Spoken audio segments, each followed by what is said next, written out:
The morning sun beat down over the naval base, glinting off steel hangars and the white caps of the distant ocean. It was inspection day, the kind that made even seasoned officers nervous. In the middle of the organized chaos, a woman in plain navy fatigues walked through the gates, a small duffel over her shoulder.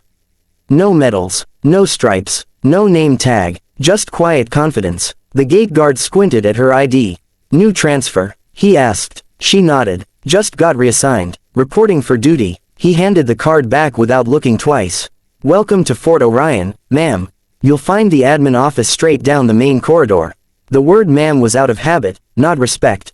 To most of the base, she was just another newcomer, a new girl, dropped in from some paper-pushing department. Within minutes of stepping inside, she could already feel the eyes on her. In the mess hall, a group of young officers sat around their table, laughing over cold coffee and arrogance. When she passed, one of them, Lieutenant Carter, smirked. "Hey, new girl," he called, loud enough for the entire room to hear. "You lost, or are you just looking for the laundry unit?" The laughter that followed was sharp and mean. She paused, met his gaze for half a second, and smiled faintly. "No," she said softly. "Just observing." The way she said it made Carter blink, as though he'd missed something important. But before he could reply, she'd already walked away, silent, calm, and unreadable. By mid-morning, the base was buzzing with the usual tension. The Admiral's arrival was expected later that afternoon. Everyone was tightening uniforms, rehearsing salutes, making sure not a speck of dust could be seen. Meanwhile, the new girl was quietly watching drills in the hangar bay. A group of recruits struggled to keep formation, their commanding officer barking useless orders. She stepped closer. "Your center line's uneven," she said evenly. "You're dropping your left flank." The officer turned, irritated.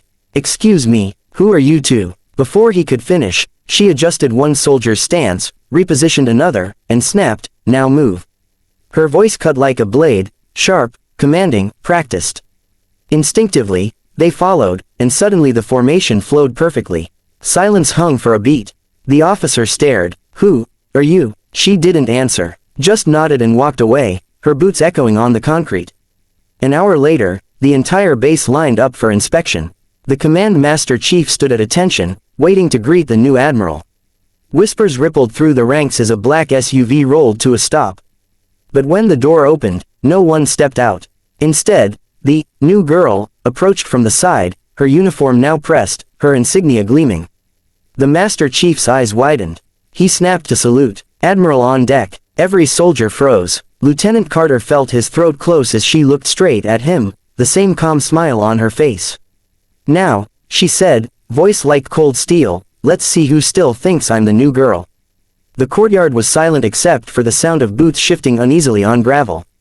Every officer, recruit, and technician stood locked in formation, faces pale with disbelief. The woman they'd mocked hours ago now stood before them in full uniform, the polished silver eagle on her collar unmistakable. Rear Admiral Evelyn Hart. Lieutenant Carter's voice caught in his throat. "Ma'am, save it," she said firmly, stepping toward him. Her tone wasn't angry, but it carried the weight of command that made even senior officers instinctively straighten their spines. "I don't care about apologies. What I care about is how a unit treats one of its own when they don't know who's watching." Her words landed heavier than any reprimand. The air felt thick with shame. She turned slowly, scanning the faces around her. "Respect isn't about rank," she continued. "It's about integrity, how you act when no one's saluting you back." A gust of ocean wind swept across the yard, fluttering the flags above.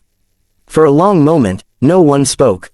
Then she walked up to the formation of recruits she'd corrected earlier.